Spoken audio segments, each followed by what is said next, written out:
시청자 여러분 안녕하십니까. 지금부터 전옥현의 안보정론을 시작하겠습니다. 똘똘 뭉칠 수 있는 그러한 이 자격과 능력과 리더십을 가진 인물이 지금 야권에서는 그렇게 뚜렷하게 눈에 보이지 않고 있다. 이것이 우리 모두가 겪는 아마 정말 한탄스러운 일이 아닌가 싶은데요. 해도 너무 하는데 그야말로 이 표는 등가성, 모두 1인 1표잖아요. 그렇기 때문에 바로 이 민주주의가 우중민주주의, 민주주의가 이 포퓰리즘적 요소를 갖지 않으면 안 되는 그런 위기 상황에 대한민국에서 지금 처해 있어요. 그래서 제가 여러 가지 이 내용들을 분석해서 보고를 드리는데, 제가 분석하는데도 이제 한계가 있는 것 같아요. 왜 한계가 있느냐? 저도 지쳤어요. 진짜 솔직히 말씀드려서. 그래서 오늘은 중점적으로 조선일보 사설 한 서너 개를 칼럼을 여러분께 소개해 드리면서 여러분들께서 이 팩트 하나 둘 셋 모아가지고 이 문제점 다 아시는 거 아니에요? 예를 들어서 지금 현재 주택 문제, 아니 호텔을 뜯어고쳐 가지고 이 주택난을 해결해야겠다고 얘기하는 여당 대표가 대한민국 도대체 이 전 세계에 어디가 있나 싶어요. 그리고 법무장관이 검찰총장을 못 몰아갖고 잠 못 잘 정도로 난리를 치는 나라 대한민국에 어디가 있나 싶어요. 그리고 국제적으로 최고로 권위 있는 기관에 이 검증을 다 받아서 이 결정한 김해 신공항 확장 문제를 하루아침에 무너뜨리고 10조 원이나 더 들여서 새로운 공항을 짓겠다. 이런 나라가 또 어디가 있나 싶어요. 전부 다 뒤집기 아니면 박살내기 아니면 감옥 보내기가 현 문재인 정권의 특징이에요. 그래서 제가 이거를 이 사설로 제가 사설과 칼럼, 오늘 뭐 요즘 나와 있는 이 칼럼 사설들을 제가 종종 여러분들께 인용해서 방송을 해드리는데, 제 의견이나 여러분의 의견이나 결론은 똑같습니다. 그런데 결론만 가지고서는 안 되고 이론 무장, 논리 무장, 그리고 앞뒤 전후의 이 맥락을 다시 한번 짚어볼 필요가 있고, 그것을 통해서 여러분들께서 제 방송을 통해서 들으셨던, 그리고 여러분들의 생각을 다시 한번 정선된 칼럼과 그리고 논설을 통해서 확인해 보시는 것이 좋겠다, 이런 말씀을 드려요. 우선 추미애가 어떤 사람이느냐, 오늘 오후 2시에 말이죠, 지금 이 감찰을 강행한다고 돼 있잖아요. 근데 오늘 무슨 일을 하고 있는 거 하는지 아세요? 사진을 올려놨어요. 자기 꽃바구니 받은 사진들. 자, 이게 코미디도 이거 삼류 코미디 아니에요? 아니 지금 꽃바구니를, 이거는 이제 국감 때 윤석열 총장이 내가 부하 아니야? 내가 가만히 안 있겠어. 이런 답변했잖아요. 추미애한테 바로 맞받아치는. 그때 경력고시 350여 개가 왔어요. 그러니까 아마 오늘이 오기를 기다린 것 같아요. 야, 이거 너 오늘부로 끝이야. 나는 지금 꽃가마 타고 있어. 이렇게 하려고 꽃바구니 350여 개 꽃바구니 사진을 올렸다고 그래요. 인스타그램에. 그러니까 그 댓글들이 또 기가 막혀요. 이 추미애가 올린 인스타그램에는 뭐라고 돼 있느냐? 법무부에 절대 지지 않는 꽃길을 아시나요? 이런 글과 함께 꽃바구니 사진 무려 4장이 올라와 있다고 합니다. 그러면서 매일 장관님께 돌아오는 꽃다발로 만들어진 장관실 꽃길, 퇴근길 또한 가득 쌓인 꽃다발에 장관님 찐 멈춤. 이 자리를 빌려 성원을 보내주신 모든 분께 감사 인사 드립니다. 그래서 이 해시태그 댓글에 꽃향기가 가득한 장관실에서 그나저나 장관님은 무슨 생각을 하셨을까? 제가 더 이상 논평할 수가 없습니다. 그리고 오늘부로 홍남기, 이 사람은 왜 이런 사람을 갖다가 부총리가 시킨다? 그러니까 나라가 이 꼴이 되는 거죠. 김현미 이런 사람을 장관 시키니까 나라가 이 꼴이 되는 거예요. 한마디로 오늘 4번째 대책을 내왔어요.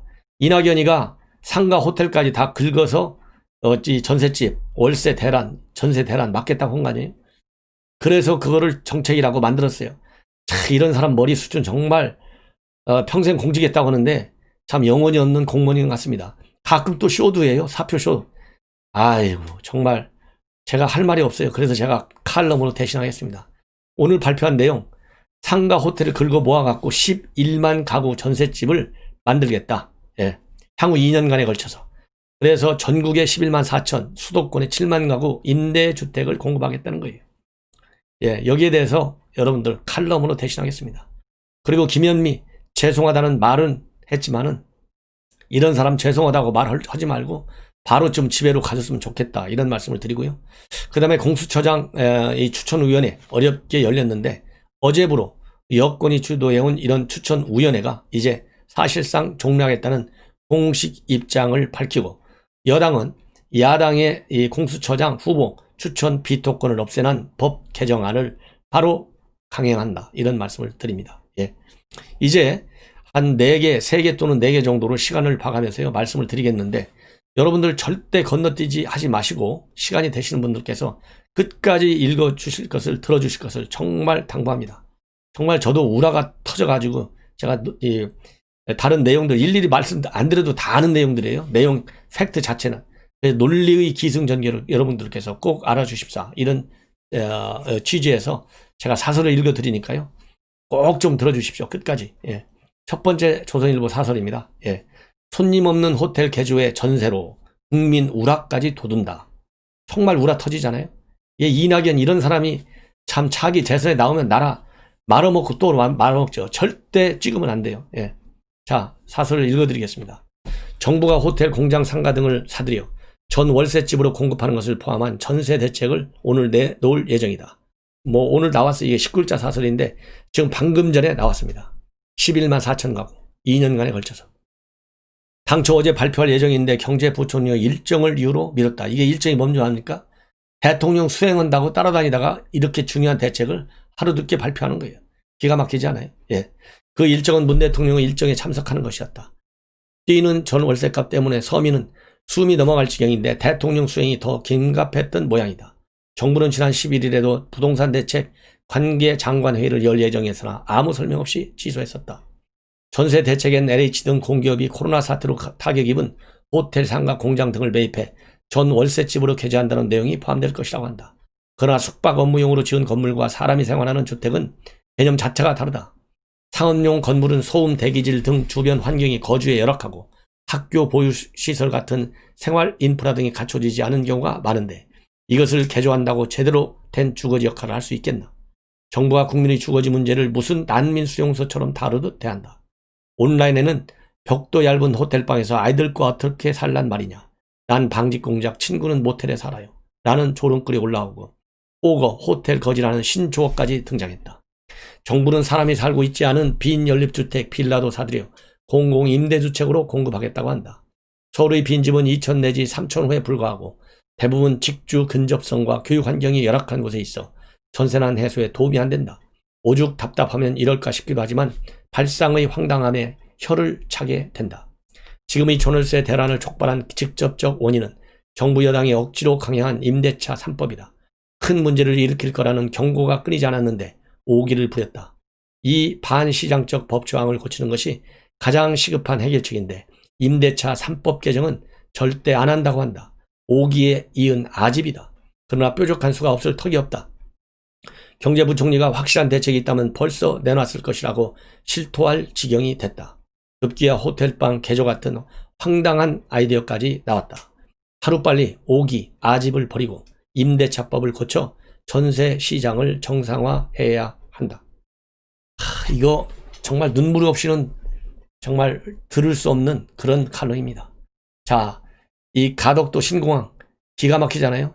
조선일보 오늘자 사설입니다. 오고돈 성추행 뒷감당에 왜 국민이 10조 원 내야 하나. 제목이 그렇습니다. 이것도 한 1분 30초 안에로 끝내 읽어드리겠습니다. 정부가 김해 신공항 백좌를 발표하자마자 민주당이 가덕도 신공항 건설을 일사천리로 밀어붙이고 있다. 민주당은 가덕도 사업의 예비타당성 조사를 생략하는 특별법을 추진해 올해 안에 처리하겠다고 한다. 법안은 이미 다 만들어져 있다고 한다. 이에 앞서 가덕도를 위한 연구 용역비도 예산에 미리 편성했다. 원안을 백지화하면 처음부터 검토를 다시 해야 하지만 다 생략하고 부산 주민이 원하는 가덕도를 선물로 주겠다는 것이다. 국책사업을 선거용으로 이용한다는 각계의 비판은 그럴수록 우리는 부산에서 표 얻는다고 듣는 척도 하지 않는다. 내년 4월 부산시장 선거는 민주당 소속 오고돈 시장이 성추행으로 물러나 치르는 것이다. 업무상 호출이라는 여직원을 집무실로 불러들여 추행한 권력형 성범죄였다. 해당 직원이 성폭력 상담소에 피해를 신고했는데 오 시장과 당 지도부는 이를 알고도 총선 투표 때까지 은폐했다. 민주당은 이후에도 당 소속 공직자의 중대 잘못으로 생긴 보궐선거에는 후보를 내지 않는다는 대국민 약속까지 뒤집었다. 이제는 성추행 빈자리를 또 차지하겠다고 신공항 갈등을 다시 들쑤시고 나온다. 당초 신공항 담당 부처인 국토부는 물론 총리실 검증의도 김해 신공항 확장 원안이 옳다는 쪽이었지만 야당의 막무가내 압박에 입장이 바뀌었다고 한다. 민주당 원내대표가 난색을 표하는 국토부에 욕설을 하며 차관 들어오라고 해 라고 고함치는 장면도 목격됐다. 이런 일이 얼마나 더 있었겠나. 파렴치와 안면 몰수의 연속이다. 4년 전 동남권 신공항사업 타당성을 조사했던 프랑스 업체 책임자는 김해를 보류하고 가덕도를 추진한다면 난센스라며 이를 뒤집으면 한국의 국제적 신뢰가 손상될 것이라고 했다. 당시 가덕도는 김해 확장보다 무려 6조 원이 더 들 것으로 추산됐다. 기존 김해 공항의 효용성이 급감하는 것까지 감안하면 가덕도 밀어붙이기에 추가 비용 10조 원이 발생하는 것이다. 민주당 귀책 사유로 안 써도 될 세금 수백억 원을 들어가며 보건설거를 하게 돼 있는데 민주당이 그 책임을 지기는커녕 오히려 국민 세금 10조 원을 퍼부어 부산 시민의 표를 사겠다고 한다. 오거돈 시장이 성추행을 했는데 죄 없는 국민이 10조 원을 내야 하나. 이런 기막힌 일도 있나. 서울시장 보궐선거에는 이보다 더한 일이 벌어질 수 있다. 제가 덧붙이지 않아도 시청자 여러분 정말 울분이 토하지 않습니까? 울분. 자, 울분이 토하지죠. 그 다음에요. 이 부동산 이 칼럼이 또 하나 아주 중요한 게 있는데 우선 이 얘기를 먼저 하겠습니다. 이것은 조선일보의 칼럼입니다. 김창균 논설주간이 쓴 칼럼인데요. 제목이 이렇습니다. 이재명 파출소에 윤석열 경찰서 문이 자초한 차기 리스크. 그래서 전 정권의 잔인한 보복을 한 뒤에 예측 불허의 추장관을 도구로 삼아서 자기 어물은 손도 못 대게 하고 있는 것이 현 정권이다. 이런 뻔뻔함에 열받은 국민 정서가 권력 비리를 처단할 주자들을 지지해야 한다. 대통령이 스스로 화를 불러내고 있다. 이렇게 되어 있어요. 여러분들 제목서부터 충분히 이해가잖아요. 이재명 파출소 나오니까 그 다음에 문이 갈 길인 거예요. 윤석열 경찰서가 나온다는 거예요. 예. 이게 차기 리스크라는 겁니다. 자, 요거 한 4 내지 5분에 걸쳐서 읽어드리겠습니다. 꼭 다 들어주시기 당부드립니다. 우리가 이런 세상이 오도록 만들어야 되겠어요. 그래야 정신 차려서 국정농단이니 또 이 사법농단이니 이름도 네이밍도 잘해요. 이런 적폐청산이니 이런 그야말로 그리고 또 공수처를 만들고 이런 엉뚱한 일들이 안 벌어진다. 이런 말씀을 드립니다. 노무현 전 대통령의 유서를 지갑 속에 품고 다닌다는 문재인 대통령이 아름다운 복수를 다짐했을 때 뭉클했었다. 당한 그대로 돌려주는 안갚음이 아니라 우리는 그들과 다르다는 것을 보여주자. 그게 노 전 대통령에 대한 아름다운 복수라고 했다. 문재인 정권은 정치 보복을 하지 않겠구나. 대통령들이 임기 중 제왕적 권력을 누리다가 퇴임 후 사법처리 대상이 되는 악순환도 마침표를 찍게 되나 했었다. 그런 순진한 착각을 했던 국민은 뒤통수를 맞았다.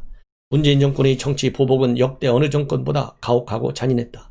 전 정권은 물론 전전 정권까지 10년을 거슬러 올라가 70과 80을 눈앞에 둔 전직 대통령들에게 각각 22년형과 17년형을 선고했다. 그렇게 남의 잘못은 생선뼈처럼 발라낸 정권이 자신들이 죄가는 검찰이 손도 못 대게 한다. 역대 정권들은 꿈도 못 꾼 무도함과 뻔뻔합니다. 우리는 그들과 다르다는 것을 보여준다던 대통령 다짐은 국민의 기대와 정반대 방향으로 실현됐다. 추미애 법무장관은 문재인 사람도 문재인 스타일도 아니다. 그런 추장관에게 정권 비리를 덮는 중책을 맡겼다. 이유가 뭘까? 울산시장 선거 공작, 옵티머스 펀드 사기, 윤미향 의원 기부금 횡령 의혹, 유재수 비리 감찰 부마 같은 정권 비위는 검찰이 일부러 들춰낸 것이 아니다. 범죄의 냄새가 진동하면서 저절로 불거졌다. 법과 원칙을 따지는 법조인이라면 양심에 찔려 수사를 막을 엄두도 못 낸다. 추장관은 헌법과 법률을 짓밟고도 자신이 무슨 일을 저질렀는지 모른다. 어제 했던 말과 오늘 하는 말이 충돌하고 역대 법무장관 수십 명이 손도 못 댔던 수사 지휘권을 사기 전과자 말만 듣고 마구 휘둘렀다. 검찰과 법원을 취재하는 법조 출입기자 중 94%가 추장관의 지휘권 발동이 잘못된 것이라고 했다.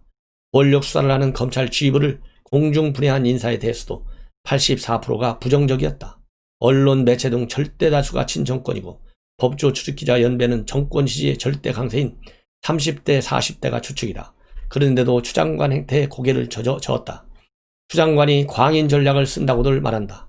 윤석열 검찰총장과 특수통 검사들을 상대로 법률 다툼을 할 수 없으니 일부러 미치광이 신용을 한다는 거다. 실제 광인 전략을 쓴 사람은 문 대통령이었다. 어디다 튈지 짐작할 수 없는 추장관 성정을 도구로 활용한 것이다.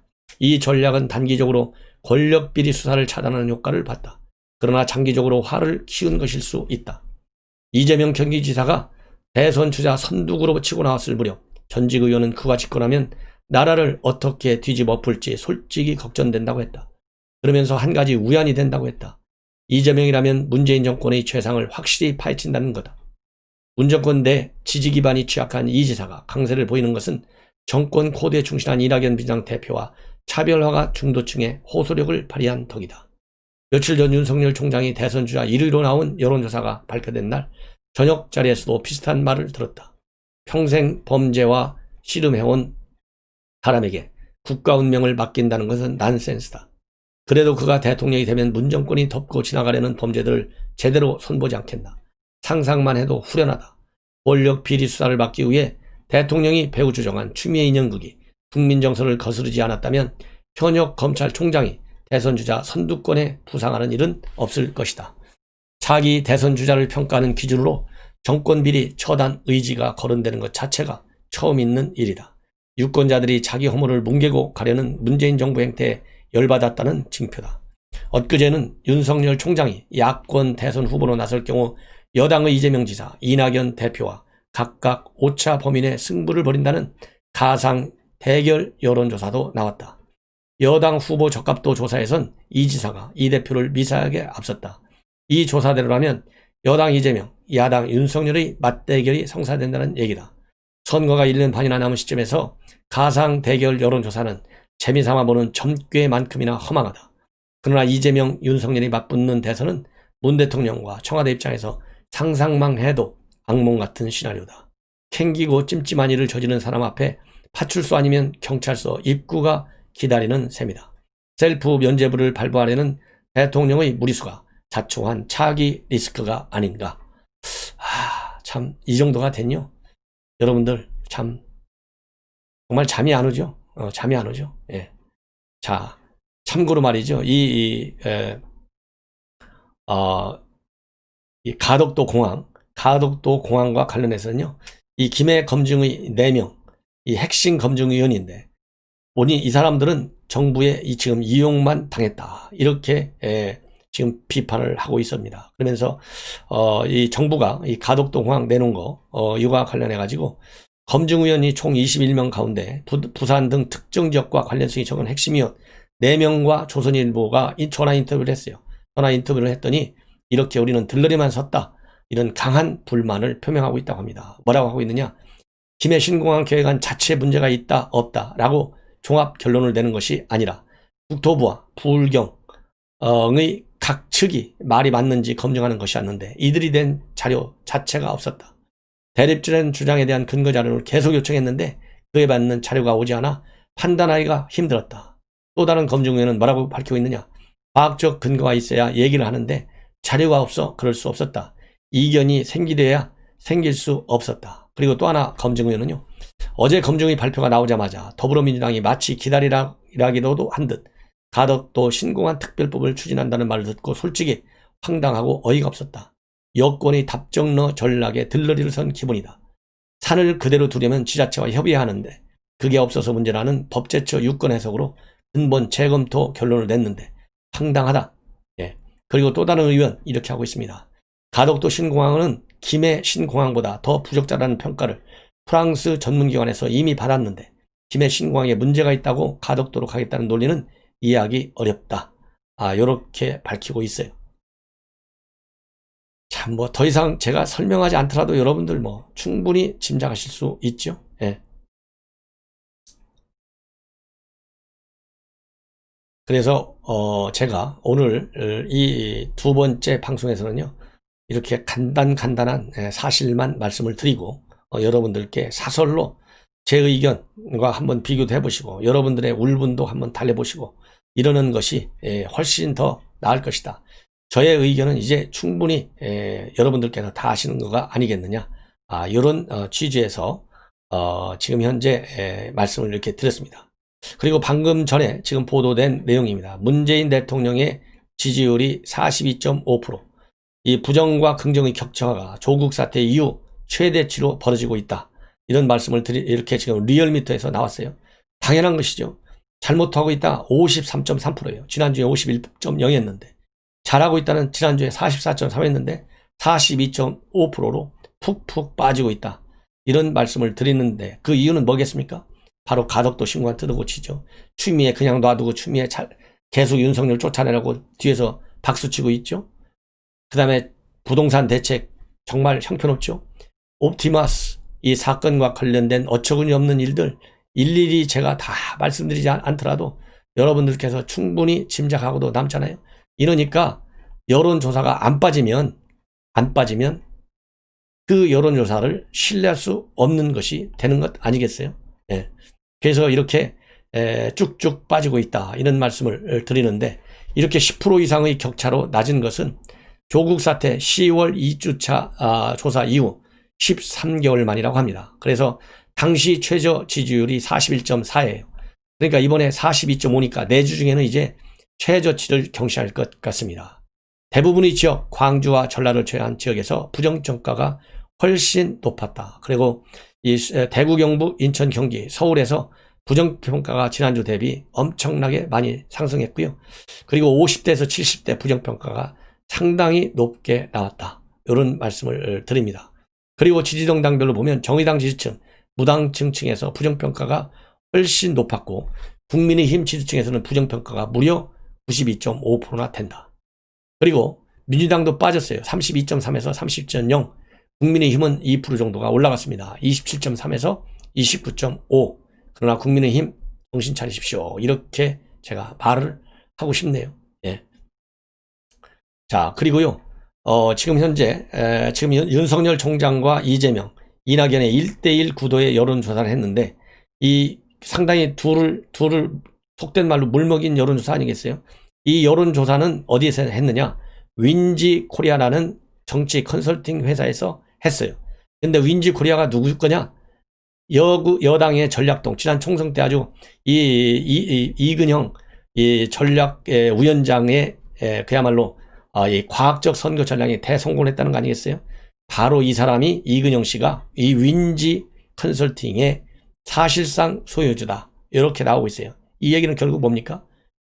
양정철이하고 같이 일을 한 사람이잖아요. 양정철이가 누굽니까? 지금 대선 후보 이 정리하러 다니고 있다는 거 아니에요? 그리고 개각과 관련해서도 뒤에서 지금 현재 이낙연 이 양정철이는 이 비서실장 오라고 하는데 안 간다는 거 아니겠어요? 이런 핵심 숨어있는 실세들과 함께 뛰는 사람이 윈지 코리아 컨설팅의 이형근 이 전략위원장이에요. 그래서 지금 이걸 보면 결국 이형근이 아니라 이근형 씨가 뭔가 미션을 받은 것이 아니냐. 그래서 일단 양강 다 장단점이 있지 않습니까? 요 사람들은 안 된다. 이렇게 물매기려고 이런 여론조사를 한 것이 아니냐. 이런 해석도, 합리적 해석도 나온다. 이런 말씀을 드리면서 시청자 여러분, 존옥현 안보정론 많은 구독을 당부드리고 주변 분들과 공유해 주실 것을 거듭 부탁드립니다. 대단히 고맙습니다.